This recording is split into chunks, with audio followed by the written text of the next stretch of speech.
being here. Here we are to expose and talk about one of the most incredible countries in the whole world, called India.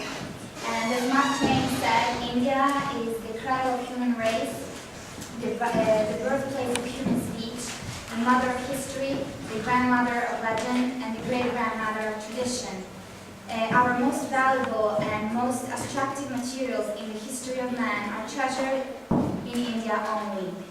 So India today is considered one of the most emerging countries in the world, with Brazil, China, Russia, and also Turkey and South Africa, we can say. And to consider if India is really a great country or a good country where to do business, we have to consider and analyze the geographical elements, structure, and its political system, and then a little bit more the economic aspects. India is the seventh largest country, bounded by the Indian Ocean, the Arabian Sea, and the Bay of Bengal. It shares its land borders with Pakistan, China, Nepal, Bhutan, Burma, and Bangladesh.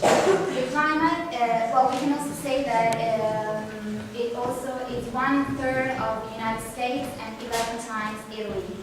The climate varies from the tropical in the south to temperate in the north with many different microclimates, and depending on the region and the geography. In fact, in the south is affected by the heavy rains of the monsoon season, which begins in June and ends in September. Then we have the Himalayan mountain that also affects, and it makes like a range of impacts as a thermal barrier for northern India.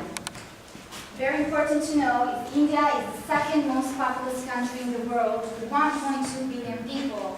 And the most populous cities are New Delhi, that is the capital, Mumbai, Kolkata, Chennai, and Bangalore. The urban population is 30% of the total population, and the rate of urbanization is 2.4% annual rate of change. India has the world's fourth largest railway network, and this is very important if we want to invest in India, because after those of the United States, Russia, and China, it has the largest railway.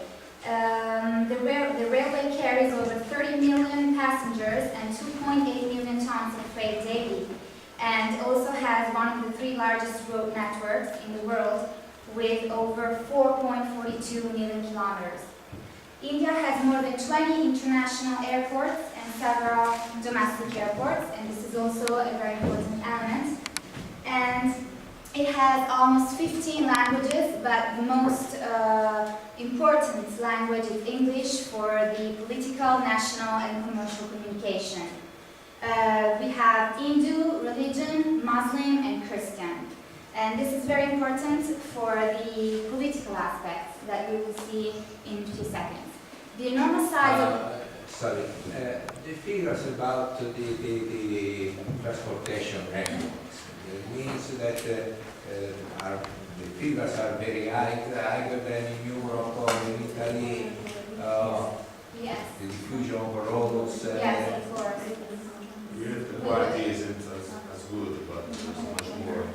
They will also invest in the next few years in some of the projects for the future of India to invest a lot. Do you think that the passenger transportation in the railway daily in India is in comparison with the population more than in Italy?